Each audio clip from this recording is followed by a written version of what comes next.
the end of the day, selling is transferring a feeling. If you don't have the feeling, you can't transfer it. If you don't have a good, positive feeling, dude, you're an actor.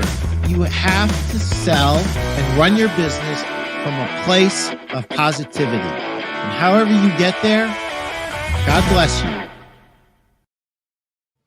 Welcome to the Pete Primeau Show. It is episode 86. And this is a great episode where the shoe is on the other foot. Chris, my producer, will come on and he will assume hosting duties for the day. So I don't have to do all that hard work of asking difficult questions. He'll be asking me the questions today. So we've got a bunch of questions that we're going to get to shortly. But first, let's pay the bills. If you haven't bought my book, Sell a Million, what are you waiting for? So many ideas, 101 ideas on how to get that door to turn for you, the door to open for you, customers walk in, and how to make $1 million or more this year. Hurry up and get it if you haven't. And thank you to my friends at Mattress Industry Network, over 1,500 strong. This is the Facebook group that you have to belong to. If you are in the mattress industry, this is a free Facebook group.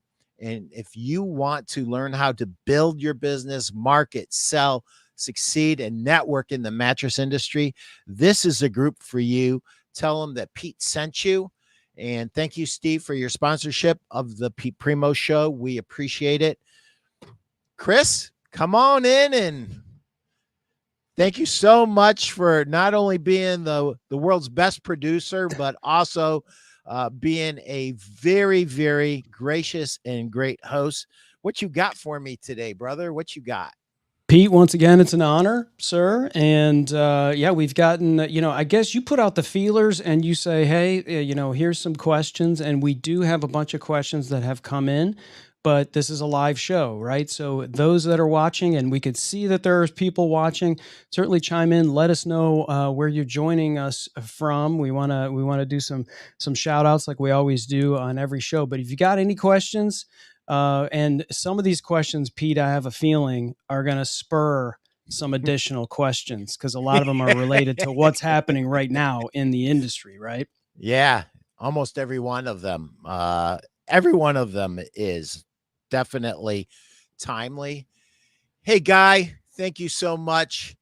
You only got 30 minutes. That's okay. We're going to jam a lot into this one, and I appreciate 30 you minutes being Australian time is like 60 minutes, right? Isn't that how that works? No? Okay. That's not how that works, apparently. But yeah, awesome. Guy's a Pete Primeau super fan. We're a super fan of Guy Danes. Great show. He was fantastic to be on the show. So let's get with the first question we've got in is from Sheila L. She wants to know what's going on with your neck. Yeah. All right, guys. So I've had mixed feelings about this. I never posted pictures on Facebook. Here's my big neck surgery, but I'll try to do this in just a few minutes. So I did have a major neck surgery it'll be 5 weeks ago tomorrow. So it was, I believe, on the 26th of South Africa. Yeah, I said Australia, South Africa. Sorry about that, guy. South Africa, Australia, we're Americans. You know how we are. Sorry. I mean, it's like, the distance between Texas and Nebraska, really. I do have to say something to that guy. I love you, but I cannot believe the gyrations that we are going through mailing something to you, my friend. But it's okay. We love you, and I hope that a pony pulls up to your house with the package at some point in the future. So on the 26th of July, I had to have major neck surgery because right around the first or second week of March, my left hand went completely numb. So it was numb at best, and at times it felt like my hand was stuck in an electrical socket, and it was actually debilitating. I mean, I would almost cry. It was so bad. It probably took them 3 or 4 weeks to figure out what it was. Nobody so could dream that it was actually originating from my neck. I was born with a condition called stenosis, which means that my spinal column is not large enough for my spinal cord.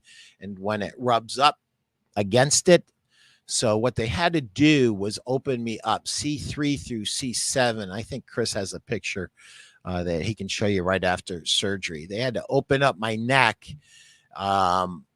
from just below or equal to the bottom of my ears to the middle of my shoulder blades. They had to open that up, open the spinal column up, and then with metal and bone fragment, rebuild it larger so that the spinal cord is not rubbing up against anything.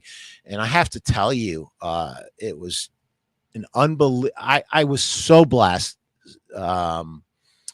Was it Sheila that asked this question? Sheila L. Yes. Sheila, thank you for asking. I was so blessed. And, of course, I let all of my vendors that I represent know. I let my 90% of my dealers know. If I didn't tell you, it's because I didn't want to burden you. So anyway, I had a dear friend of mine, who had the same surgery 8 years ago. He did not have a good outcome. He was in the hospital for 7 days. I checked in on Tuesday at 6 o'clock in the morning, and I left. I walked out of there on on Wednesday. I checked in Tuesday at 6 a.m. and I walked out of there on Wednesday at 2 o'clock. Nobody could believe it. They just, like, all the way through the thing, everything was just went perfectly. So everybody that prayed, Sean and Sherry and all of your churches that prayed for me, thank you for your prayers. It was a great surgery. When I woke up, it was gone. Maybe my mind was registering a little bit of numbness. Within 2 weeks, completely gone. So I am healed up. And you got a couple of pictures kind of showing the progression. Yeah, so here's the that was a 7th of little on August. the gnarly side. 2 weeks later, that was pretty gnarly. I think my neck is saying, please get those staples out. Yeah. Please. Yeah, they're starting to heal over those staples. And here's a week later. Yeah, wow. It's better, but still pretty gnarly. The interesting thing is Jenny took it. If you look, you can see there's a mirror right there, and you can see my reflection in the mirror. Right up here.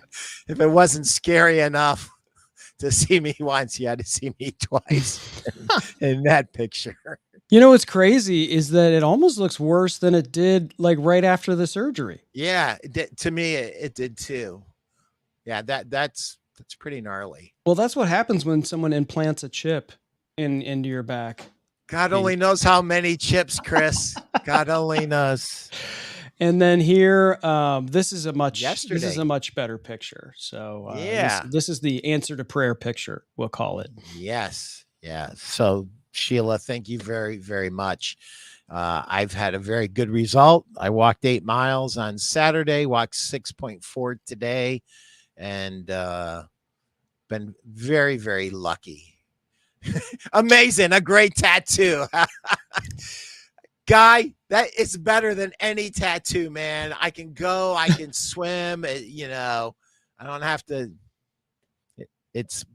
I paid the price for that one, though. I think on one shoulder blade, you should put insert chip here with an arrow.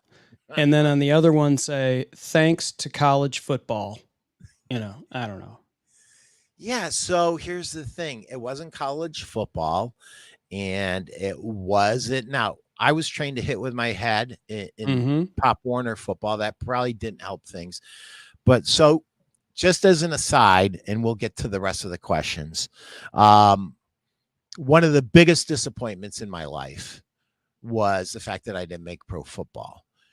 If I had made pro football, I probably wouldn't be here, because I'd be either in a wheelchair or I'd be dead, because hitting with my head, being a bull terrier who would never back down from anything and who was too stupid. I mean, I played football, Division III football, with a broken ankle, separated shoulder, multiple broken fingers, dislocated elbow. At the end of the game, they couldn't even believe I made it through the end of the game.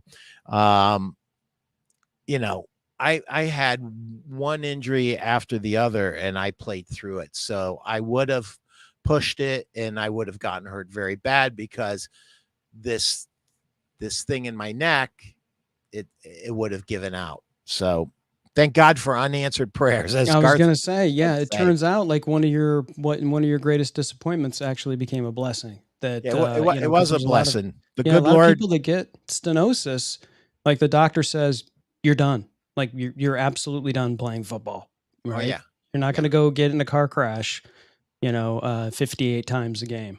It's just that you can't do that if you want to live or yeah, walk, yep, yep. basically. No, I was protected from my own ambition and my own Hmm. love of the game. And while it was heartbroken, I took all that energy, I put it into the mattress business, and the rest is kind of history. So, what's the next question, man? Sorry, sorry. I No, spent that's so that much Sheila. time Sheila, on. look at the value you got, Sheila. Look at that. The world wants to know what's going on with Pete's neck, and we got every answer possible. But if anyone live has any other questions, and I know Guy asked about it, and so that was answered. So if anybody that is watching live, and there's a bunch that are, absolutely let us know. And Guy's got a great comment here. From the physical issues, it strengthened your mind. Yeah. So Yeah, for sure, Guy, it strengthened my resolve, that ambition to be a pro football player, to be successful. One of the jokes that I often make is, I'm still playing football. I'm just playing football with a pen in my hand. The things that made me successful as a football player, I wasn't one of these naturally gifted athletes. Everything was earned the good old fashioned way. I ran a 5.140 in 5.340 in high school.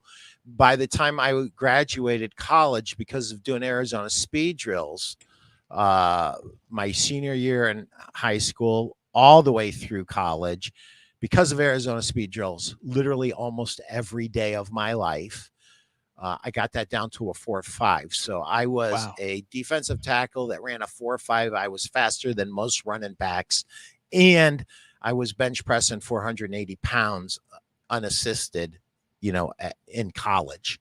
So, of course, that doesn't seem like much when I power lifted and I bench pressed 705, but 480 was a big deal for Division III football. Anyway, I Yeah. digress. No. I'm That's always fantastic. digressing. Keep me going, Chris. Digression is the way that we get great conversation. So this one's from Donna. How long do you think this recession will last? From Donna M. Get out that a crystal ball here, Pete. I'm going to read you something from a paid newsletter, and Dan Kennedy, please forgive me if this is like against the rules. Oh, it's Dan Kennedy newsletter that was sent Yeah, to his group. it's a paid Mhm. group. I'm only going to read one sentence out of it. Because so the short answer, Donna, is I don't know. And listen, I've been after the last few years, I got out of the business of making predictions. So anyway, this is Dan addressing what we're going through, and we're going to be swimming through this shit for at least another year to 2 or 3. Now, and then he makes a political comment, which I am not going to make because I do not go that way on this show. So anyway, could it be 2 to 3 years? Yeah, I'm an optimist. So Donna, this is what I'm going to say to you right here. I did some research. These are all the recessions that I've gone through. The first recession started in 1980. No, July of 1981, and I wasn't even in the business yet. My first month in the business was January 1982. It went to November of 1982. So basically, my first 11 months of the business, we were in a recession. Then in 90 to 91, we had a 9-month recession. In 2001, we had an 8-month recession. 2009, we had another recession. 2020, the worst recession since the Great Depression. And here we are. We just found out that we're in a recession. So this is what I'm going to say to you. I was up every one of those recessions. Um, my business did well. I worked harder because I'm not that smart. All I did was work harder. Um, I wish I could tell you that I worked smarter, Donna, but I didn't. So this is what I would say. Are we in a recession? Yeah, we're in a recession. And then, some goofballs are trying to say we're not in a recession, which is just dumb. It's like nothing to be afraid of. My message is one of hope. My message is, guess what? Is it going to be harder? Yes, it's going to be harder. Are you going to have to pay more attention to your business? Yes. Are you going to have to be stingy with your advertising dollars? Yes. But you're still going to have to invest in advertising your business. And we'll get into that in a little bit. I hope it's a non answer. For sure, I think almost everybody is saying a year. Some people like Dan are saying it could drag out for 2 or 3 years. And who am I to say no? Chris, do you have any thoughts on that? You have a lot of contact with a lot of people in business, and you really have some people in the upper echelon of business that are personal friends of yours and that you do business with. What are Mhm. their thoughts on this recession, and how long do they think it's going to last? Well, I think it's very similar to what you're saying, Pete, is if you are waiting for something in terms of how you're going to invest in your business, um, you're going to get passed up because there are other people that are doubling down, that are investing even in the point in time where they're looking at their budget, and they're like, well, we're going to have to pinch here, we're going to have to pinch here. Absolutely, be smart. Listen, if any of this were easy, everyone would do it. And so I think, there are some people that are like yourself, are saying, hey, be smart about it, but don't be scared of it. Right, Work through it, continue to be better through it, right? Because if you right. sit back and just kind of like cower and wait, you're not going to Yeah, get better no, at what you're doing. And then there are others that we're speaking to that are like, I'm going all in on right, everything, right. because when this thing subsides, I want to be on the right side of it, and not and be able to flourish, and not have any regrets doing it. So I think your message is similar to others in it's a positive outlook. Political stuff aside, this country will rebound. It always does. Yeah, yeah, yeah. Always does. This country is very special. The people in it, the spirit of America, is something special, and there is inspiration everywhere. You just have to look for it. I always say antennas up when it comes to marketing. Antennas up when it comes to positive people. Yeah. Surround yourself with positive people. You know what? If there was ever a time to shed a negative friend, now's the time. Yes. You are the sum of the 5 or 6 people you surround yourself with.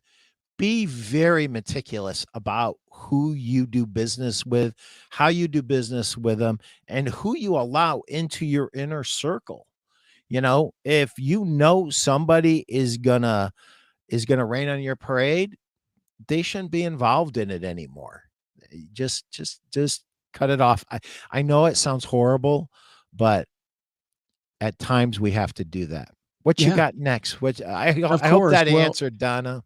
Well, the Lord of Bancroft, Canada, is in the house and clearly needs to allow Oh, StreamYard is this my access to his my Facebook friend account. Patrick Tinney? Uh, yes.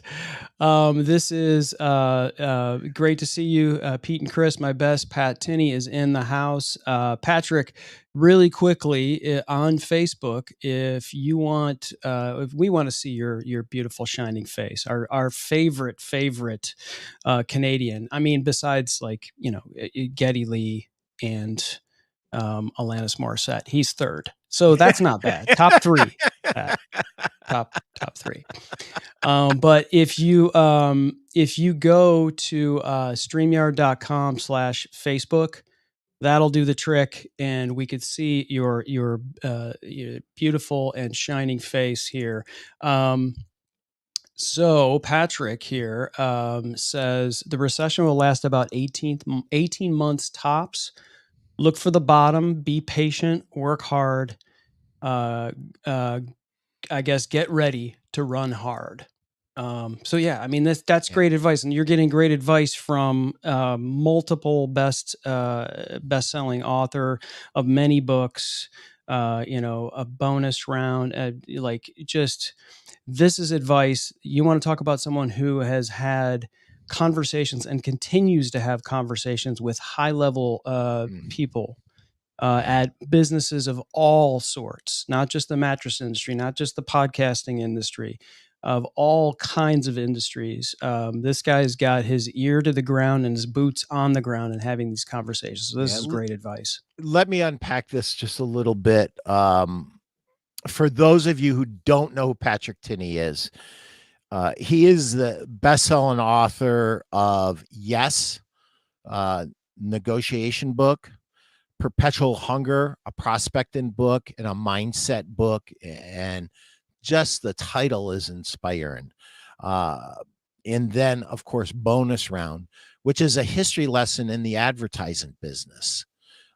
Patrick is well entrenched in the advertising business, and it's what he did most of his life. Very high level executive, and whatever advice that Patrick Tinney ever offers, you guys should write it down and take it to the bank.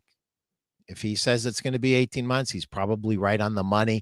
He's almost always on the money. And he's one of the guys on my inner circle that I would love to, if I've got to be in a foxhole with somebody, Patrick Tinney's one of my guys. So thank you, Patrick. Appreciate you.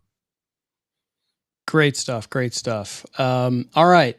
So if anybody else is there are tons of people watching here today. So if you've got any questions or comments or predictions, if there's any soothsayers out there, like Patrick, let us know your thoughts on operating within the recession. And it's a great conversation. So this one is from Mark J, a single mattress store in Louisville, or as they say there, Louisville.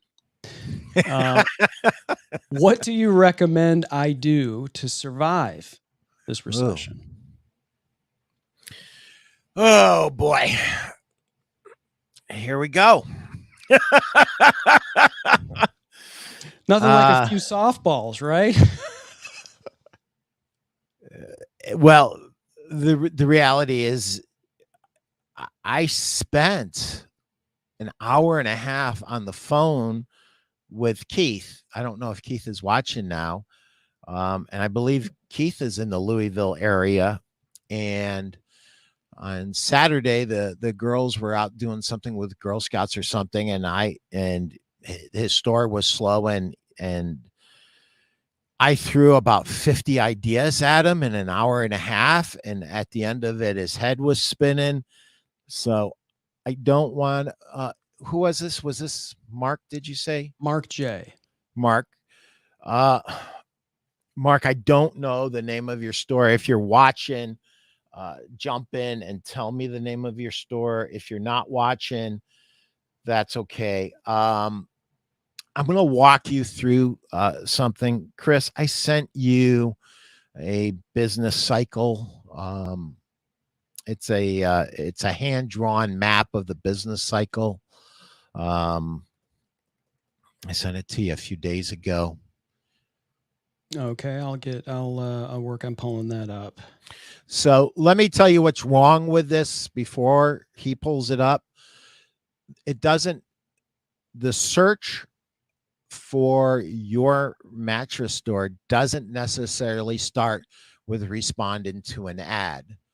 Oftentimes today, in today's new world, in our economy, it starts with Mrs. Jones Googling to see who sells mattresses in her area. And she might do it on maps. She might do it just on Google, or her preferred search engine. She's going to want to know what other people are saying. So she's going to want to read the reviews. So my biggest thing today is, if you're spending a lot of money in advertising, and say that is the first thing that Mrs. Jones sees. She sees the ad and she goes, great, looks like there's a sale here. Or great, these people are really committed to helping me get a good night's sleep, and that's what I need. I want to go to this store. But before I go to this store, I'm going to do something. I'm going to see what kind of reviews they have. And so if you don't have reviews, this almost becomes a hole in your marketing funnel, if you will, that customers will get lost in, and you will be eliminated as a potential choice. If they like your ad and they see your ad and they Google you and they come in, that's when the display matters. That's when having professionally trained salespeople matters. That's when really everything starts. So, were you able to find it, or? Yes. This right here? Yep. Any way to blow it up a little bit more? I'll try to do it without cutting off. You can do, you know what? If you go ahead and cut off the bottom, it's okay for now. And then I'll have you rotate it. Yeah, that's actually good. So, everybody that's watching this on YouTube, you'll see that it starts with advertising. It might start with advertising. It might start with a Google search, might start with a map search. Okay. Then the customer comes to your display, and that's your store. If you compare it to your competitors, it needs to look as good or better than your competitors. And it needs to be aligned with the ad that the customer saw. And it needs to be aligned with your origination story, the About Us story that's on your website. It has to be aligned with that. Okay. So they see your display without going overly bored into this. I mean, I could spend all day on display. I could do a 2-day seminar on display only. But I'm not going to do that to you because we have other questions we have to get to. But your display at a bare minimum should be clean. The plastic should be off the bed. And I shouldn't have to say that in 2022, but there's still people that don't have the plastic off the beds. Law tag should be turned around going the other way. And products should be in some type of systematic order, either by firmness or price points. That's up to you and the selling system you're using. The next that they're going to see at the same time is your merchandising. And your merchandising as your display should be fluid. It should never be static. It should be fluid. And you need to evaluate what your best sellers are. And you need to be asking yourself this question and write this down. What are my customers coming in asking for, I don't have, and they're leaving unsold? What is that? And how do I shore it up? After merchandising, sales education is so important. We don't spend enough time with our salespeople. And listen, in 2020 and in 2021, it didn't matter how good your salespeople were because people were just coming in and they were just buying. The traffic has slowed down now, and we Mm. have to be better. And so, this is what I want you to ask yourself: what am I doing to help my sales pros, okay, be the best that they can be? How am I encouraging them? And I'm going to say this to all of you sales pros that are watching this. God bless you for watching the Pete Primeau show. It's aimed more at owners than it is at you, but every time I do this show, I include something for you because you guys came along for the ride and I owe it to you. Okay? So, read a book, listen to a podcast, watch a YouTube video on selling. If you don't know which ones to go to, start with mine. I have some videos that have over 20,000 views on them, uh, on my channel. So from things as simple as, I was talking to my great friend Lori Harshman, and I was talking to her about Rick Robinson, who was a great sales trainer at Serta Mattress Company, and he taught me a trick about selling a mattress with a box spring years ago when people would only want to buy the mattress and not buy the box, and how to do it very simply and easily with 2 business cards. And she goes, I didn't realize that. I learned that from you. Oh my God. And so I said, yeah, I actually have a video of that, and it's like got 25,000 views, maybe 30,000 views by now. Who knows? But sales education, let me give you some concrete things. This is Mark's question, right? No, Mark? this was my question. I just popped this up because you bring up YouTube and you bring up podcasts, and I threw this in. I don't know if this is Mark's question or not. I think The original question, yes. yeah, Single it's mattress Mark. store, yes. Okay, so Mark, you're going to be drinking from a garden hose here. Um, when it comes to sales education, here's a few things. Many business owners that didn't inherit a business started in the sales floor, and they're very good salespeople. If you started, Mark, on the sales floor, remember the things that you did that helped to make you a great salesperson, that helped you save the money and earn the income so that you could save the money to own your own place. Mm. Here's what happens: you have to wear a business hat, you have to wear a negotiating hat, you have to wear all these hats as a business owner. You have to be a marketer, you have to be a master of advertising, you have to be good at displays, you have to be good at all aspects of business. And your sales chops aren't what they used to be. I'm sorry. I know that sounds rough, but get your sales reps involved. You should at least have one good sales rep. Maybe you have more than one good sales reps. I love sales reps that sold retail. One of the best sales reps that I know never sold retail, but you know what he did? What he did is he started working sales on the weekends, and he worked all the holiday sales, and he did learn how to sell at retail. But my favorite salespeople are the ones that started their kids' college funds with money they made on commission as a retail salesman, that bought their first house with their money that they made being a commission salesperson at retail. So use your resources, use my YouTube channel, use these podcasts, use your sales rep to do sales meetings, but not just a big sales meeting on a Saturday. Let your sales rep know that you want them to work on with them one-on-one too. Because I'm going to tell you, doing this for the last 40 years, the best questions that I get from sales pros, and the ones that are the most urgent to be answered, that they need the answer so that they can get to the next level, they're asked one-on-one. They're never asked in a group situation. You know why? Nobody wants to look dumb asking a question in front of their Mm. peers. Yeah. But they'll ask you that question if you've earned their trust as a sales rep. As a matter of fact, I consider it a privilege and an honor when I get asked that one question. one-on-one in hushed tones. It's just between me and that sales pro.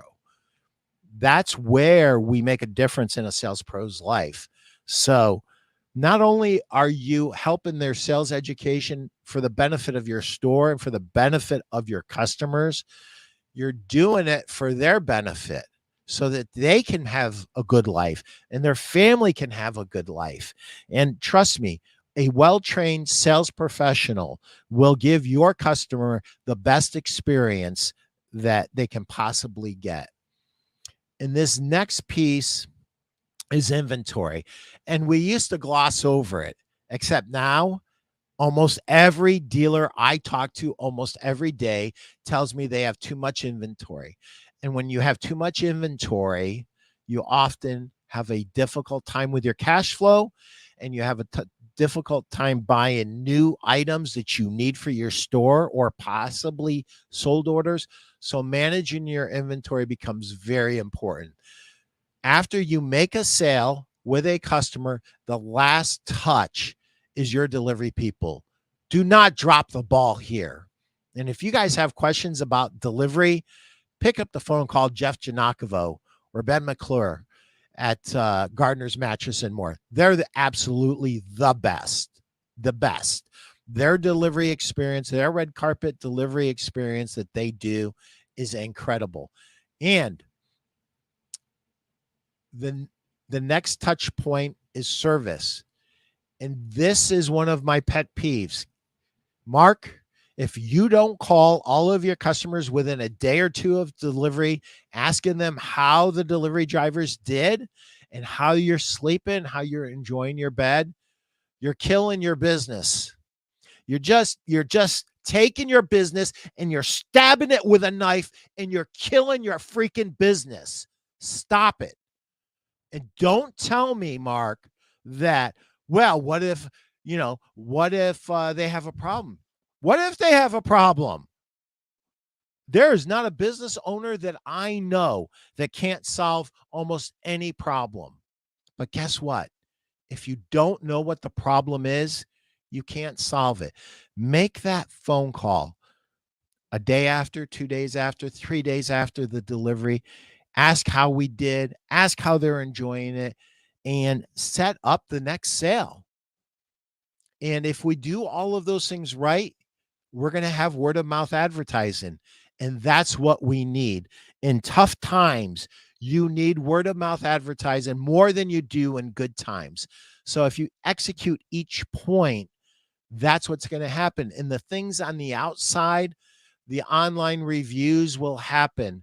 The referrals will happen. The testimonials, those three big arrows that I have, that's the lifeblood of your business right there. Without referrals, without 5-star online reviews, and without testimonials, your business starts to die. And I'm sorry I'm being so dogmatic, but listen, in 40 years, I've seen a lot of businesses start with one store and then bloom into multiple stores and become powerhouses. And I've seen stores that could have been great, could have been powerhouses, just die.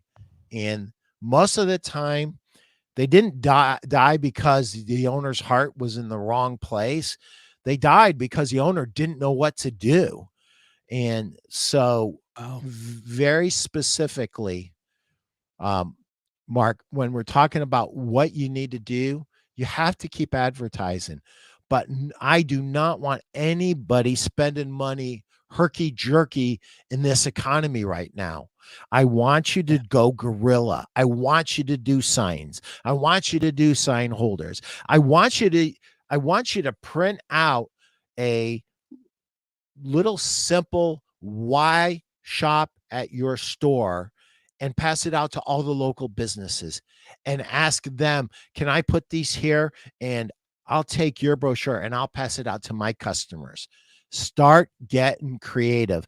Start with things that don't cost any money and go to things that cost very little money. I'm not asking anybody to spend money like a drunken sailor today. I'm asking you to be measured in your approach and to measure every bit of your advertising.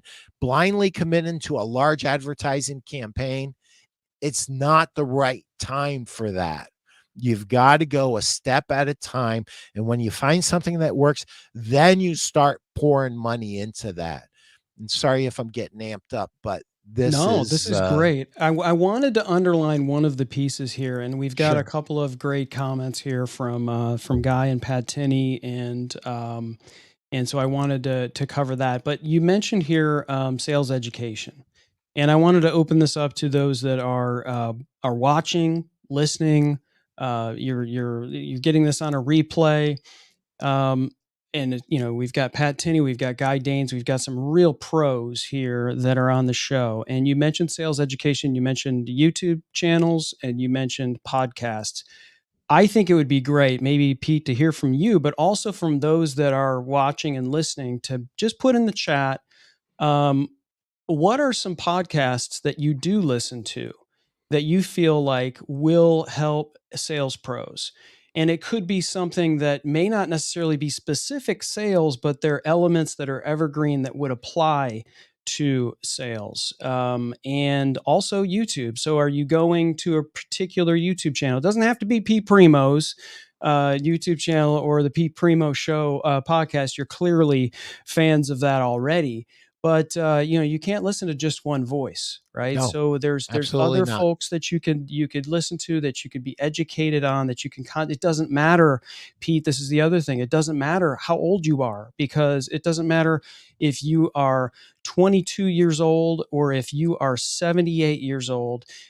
Both can learn from each other. And Yeah. if you have that mutual respect, there are tons of things that you can learn. It doesn't matter that someone was in the industry 50 years ago, because there's a lot that they have used that you can apply to what you're doing going forward. It is just because they're not using artificial intelligence or some other good fancy new CRM or whatever. It doesn't mean that you can't take these and apply those to what you're doing. So I'd love to hear, Pete, from you, like what you use in terms of maybe some favorite podcasts and YouTube channels, that, because I know you're a lifelong learner and you love sales education and you're continuing to invest in what you're doing. What are some things, some other shows, podcasts that you would recommend?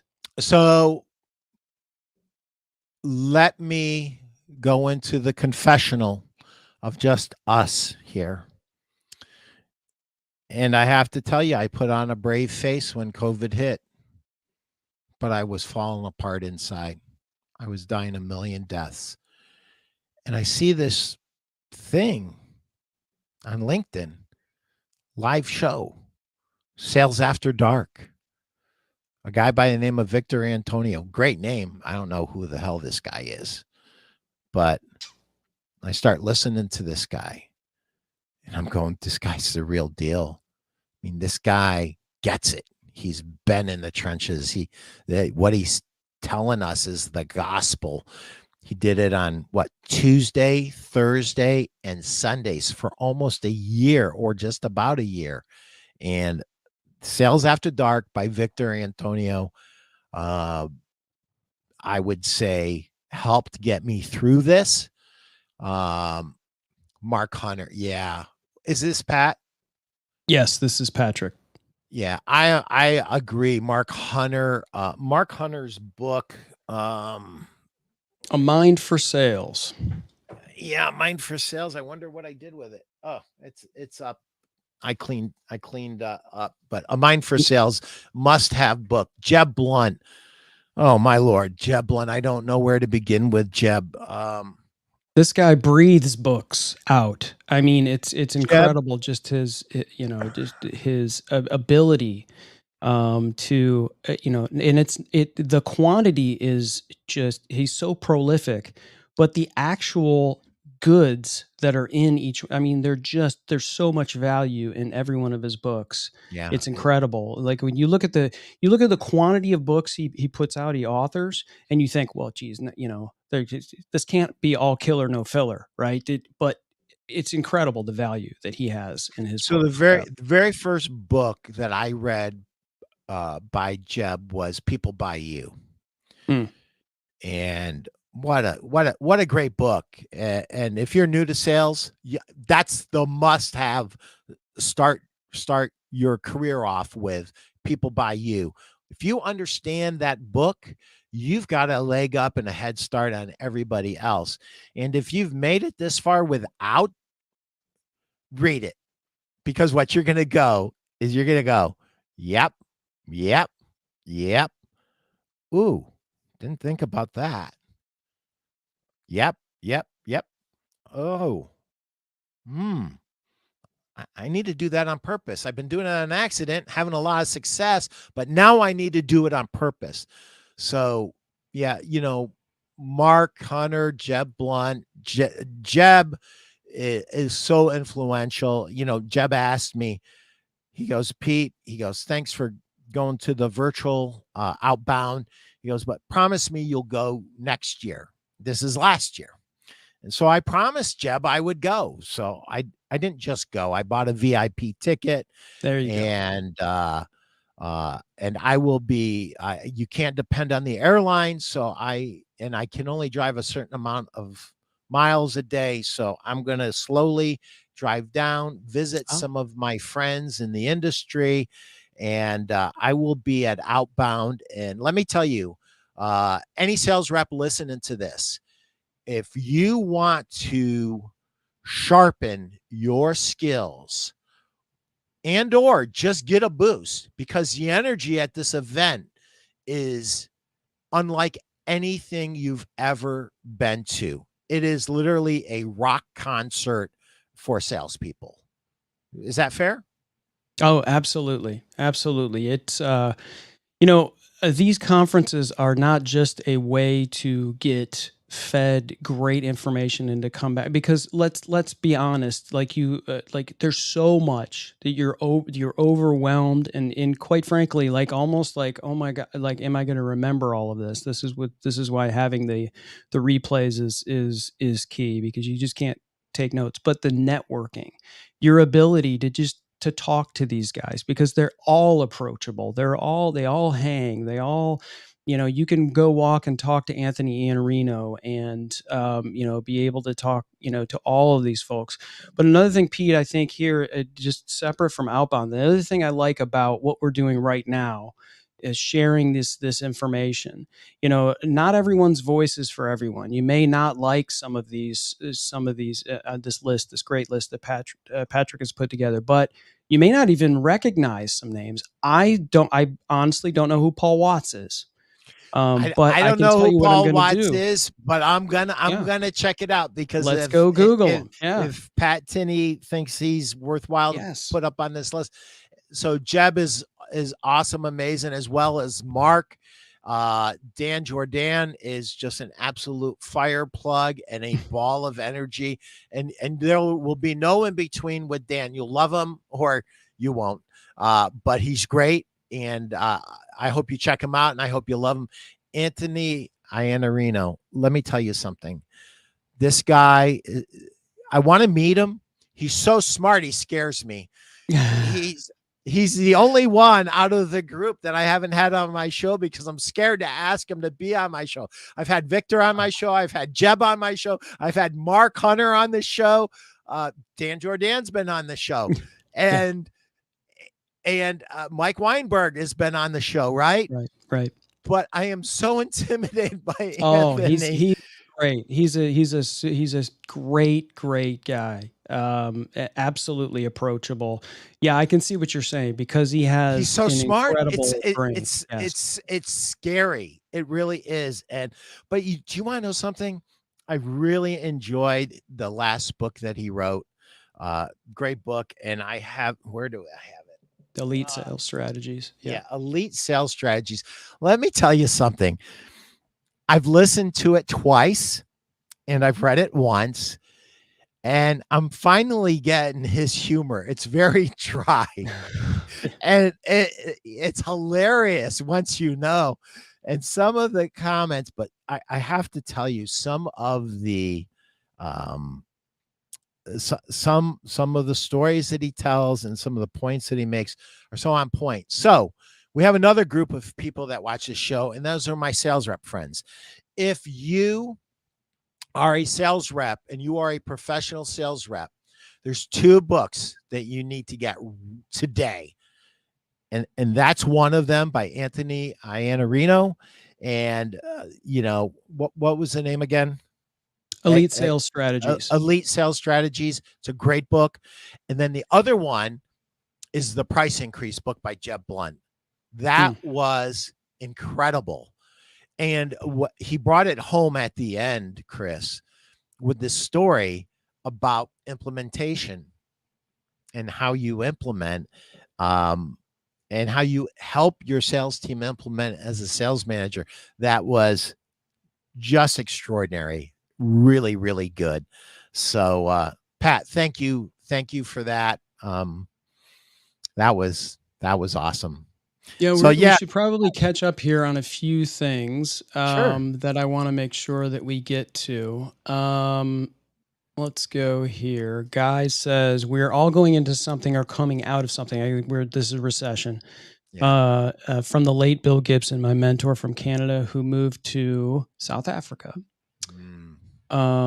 Patrick here says, during a recession, it seems almost counterintuitive, but when I worked at the Toronto Star in 1981 at 20% interest rates, the Star invested in their people with sales training. Yeah. The Star also bought companies while the rest of the market was rolled up in the fetal position. Leaders lead, followers look for leaders. Wow, that's gold. Pat, you're on fire today, brother. You are on fire. We're fanning more flames here. Businesses rely on problems. If there are no problems, then you have an Amazon life. Retail is much better than that. The store is the brand. Make your promises flawless. Oh, that's beautiful. Who said that? That's Patrick. Yep. Yeah. Real wisdom beautiful. From the retail master. That's you. He's talking about you, Pete. Guy, I am. Listen, I'm a guy that took a lot of notes sitting at the feet of a lot of true retail masters. I mean, I have been so blessed all throughout my career. I mean, some of the retailers that I've been able to work with, I was just a dumb kid from Schenectady, New York, that didn't make pro football, just trying to do the best he could. And the one thing that I knew that I didn't know. And I knew that I wanted to know.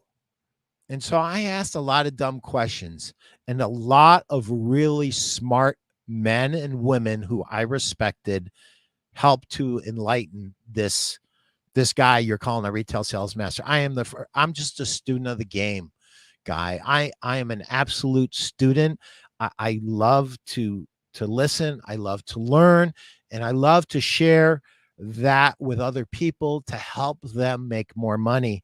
And I've been blessed that I've been able to make a living at basically sharing success stories for the last 40 years. I mean, that's what I do.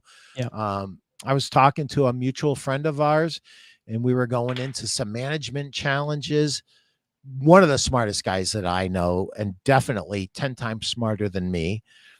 And I felt like it was a really great give and take, and almost everything that I told him he had already tried, but there was one or two things that he had aha moments on. And for me to be able to make this dude have an aha moment was a very humbling moment for me, that I could be of service and share something to make somebody who's 10 times smarter than me actually think. And I think he's going to try a couple different directions on some challenges that he's having right now. So nice. What else we got? Carson Hetty was another one that Pat is recommending. And here's a little story here. Yeah. Carson Hetty, absolutely. You're talking about Anthony Iannarino, and Pat's first podcast he ever did was with AI. And he asked him how to prepare, and he just said, be smart. Well, the same guy that says, do good work, right? Right, yeah. Right. Do good work and be smart. Oh, okay. Just do the thing, and then you'll be successful, right? Yeah. Yeah. Anthony's special. You know, he wrote a book. eat their lunch. And Mm-hmm. it was just a great, great book for if you are a retail sales rep, not a retail sales rep, if you are a wholesale sales rep or any sales rep that sells B2B, that's a must have book. That's a book on hunting for whales and how to do it more intelligently and more effectively than your competition.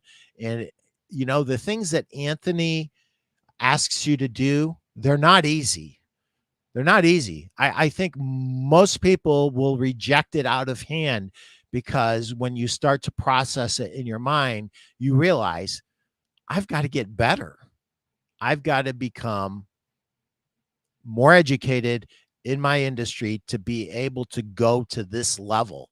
And I feel bad for the people that reject it because if you do the things that Anthony asks you to do, you are going to smash your competition. But more importantly than smashing your competition, you're going to serve your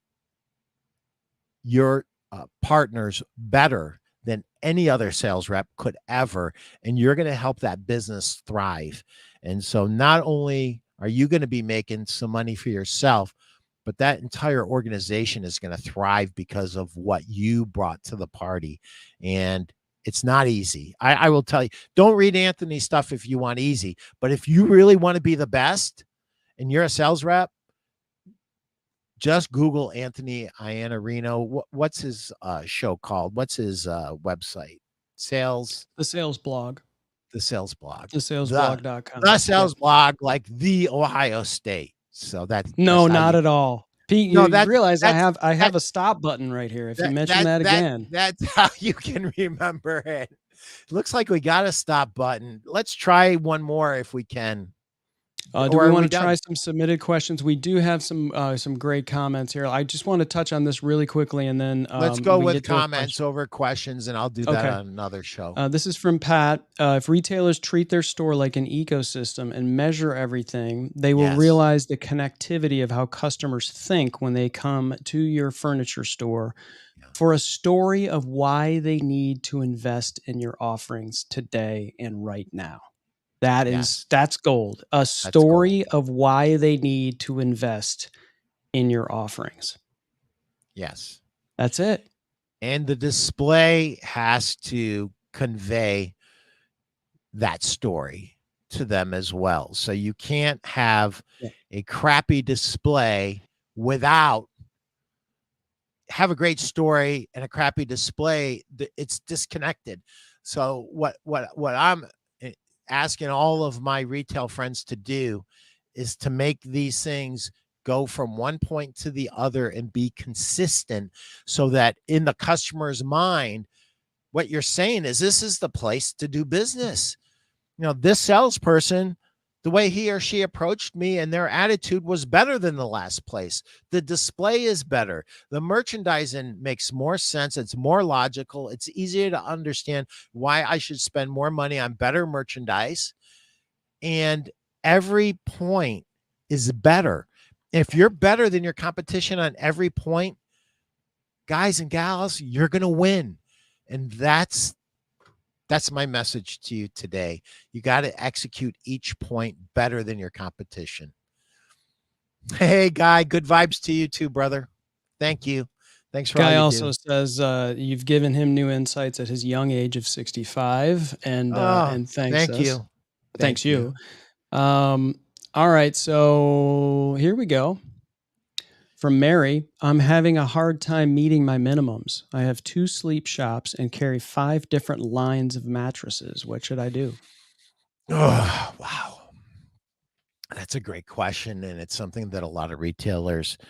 So I have I'm going to give you 2 different thoughts on this. There are some retailers that every time they hear a customer ask for something they don't have, they want to bring that line in so they don't miss that customer. The reality is you have to be such a good student of the game that you'll understand what features and benefits they're looking for. and those can often be found in other lines. So you don't necessarily have to have that line. So this is what I'm going to say to you. There are exceptions to every rule. If you're under $1 million in volume, you shouldn't have more than 2 or 3 lines unless there are no minimums. If each of one of those lines has no minimums, it's fine. But if you're having problem with meeting minimums and you're not flowing merchandise the way you should, that puts you at a competitive disadvantage, Mary. So the one thing that I would write down on a piece of paper is this: the purpose of the name of the line, the reason you have it in your store. Okay. The reason you have it in your store, it could be as simple as this: I carry Tempur-Pedic because they're a name brand and people ask for them.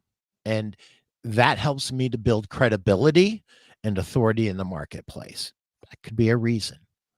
I carry Bed and Industries of America because it's a broad line that hits every price point and they deliver value at every price point. I can buy anything from a 100% latex product to a Hemingway branded product to a bed in a box product to an $80 twin mattress because they cover everything.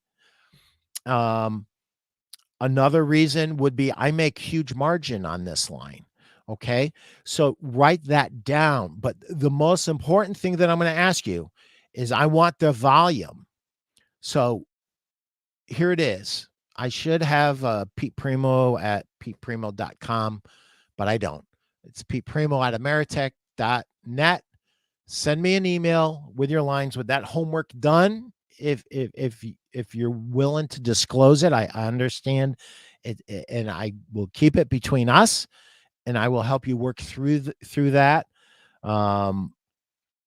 It has a lot to do with how much volume you do with each line, what's working, what's not working. There's a lot of answers to that. Sometimes, given the skill level of your retail store, the size of your store, the advertising budget of your store, the population that you serve, sometimes you're better off with one vendor. And sometimes you're better off with multiple vendors, but you need to understand the reasons why you carry that line. And the other thing that I always ask myself is this: because before I was ever a rep, I was a buyer. Okay. So part of my retail job is I bought. And I always asked myself, are these dudes and dudettes living up to their promises? They promised me once a week delivery. Are they delivering once a week? They promised me margins. They promised me they wouldn't open up some clown down the street that likes to sell stuff at 20% over cost. And they opened them up. I ask myself all these questions as a buyer. So the other thing you can do, who was it, Mary? I'm sorry. Yes, Mary. Mary, you can call me 419-560-3169. If you don't want to put that stuff down, but you want to talk more about this, I promise you that I'll give you all the benefits of my 40 years that I have invested in this industry, and I will give you the best answers that I can, and they will not be self-serving because chances are you're out of my geography anyway. But even if you were, I would still give you the absolute correct consultative selling advice as if you had paid me a check for $20,000 to give you the answer. I will give you that level of service if you want to give me a call. So, Guy Danes, be very clear on the product features and benefits, Mary. The solution versus the customer's investment in you, your brand, and product. Guy, that's great advice. That's great advice. Absolutely. Yeah.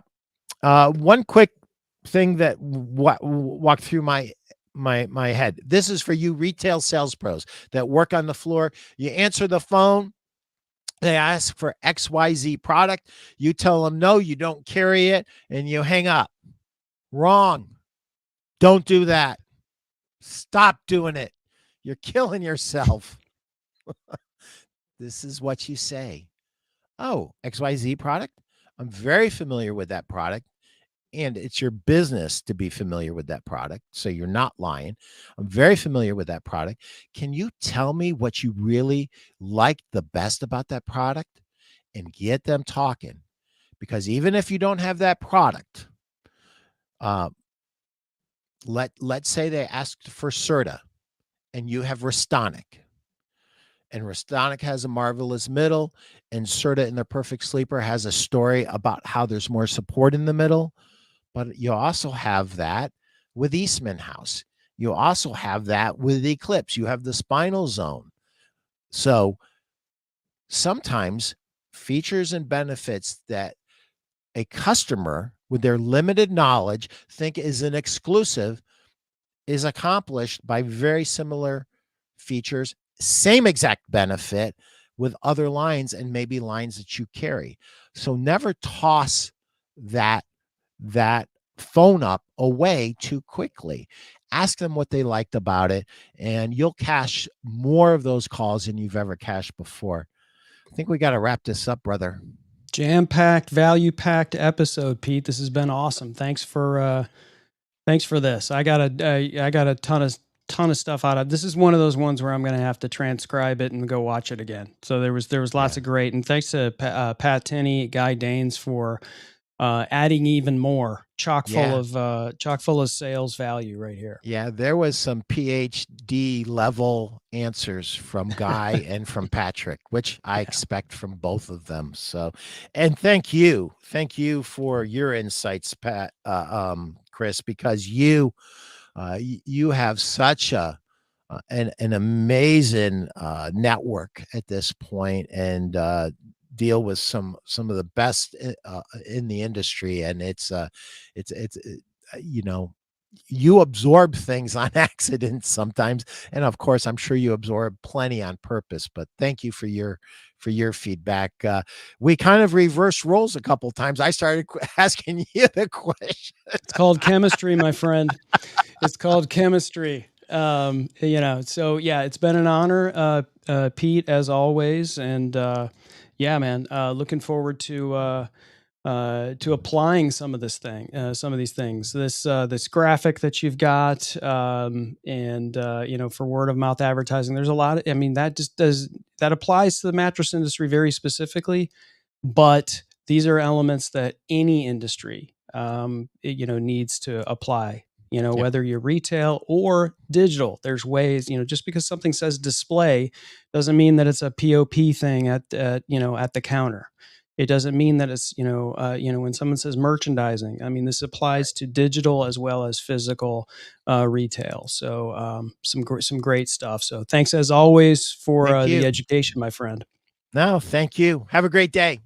You too. Thanks, everybody. Thanks, Pat. Thanks, Guy. And everybody that joined us. Stu, I believe you were in there too. So thank you. See ya.